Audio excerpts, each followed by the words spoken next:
Salkisar homoi belai wati phaimani bai Assam hasteni kebang maha pharago lombaikha wati ti bai loma bagui kebang ma bororogni naw hu gomakha tei nukjako kha omhai lomoi bebak kemamani Assam hasteni haflong hafaro naiwi naidi rok nugui tongna tabok o rail station ungkha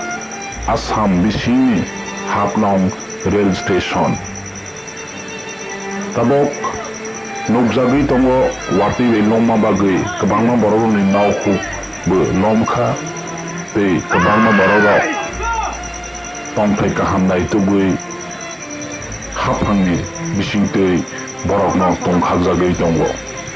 aroni bisingtui lukurokni jongkha khaimang Tripura hasteo manui sok phaimani tabok kisa kepungni phano mano aboni bagui podrepor salbrung nangmani manui khunirok morogui mano honei busuk joratui sal busuk joratui kepungno eba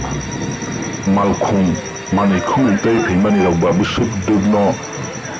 amonono joto wanalaijak tamni hinba podrepor manui khunui tabok haini morogui tongma jorao haini hai malkhunglai bo maya hingke tei bo morok nai abono teiwei baksa wansokna kwrwngrok wansokgui salaimani rokbo khanajagui tongo phiaba norok tabok phunugui tongmani hingke Assam bisini rail station naidi busuk bukhairokma sungsa khaiwi watui bai longkha mo haikeno kwbangma borokni naw hurokbo lomjak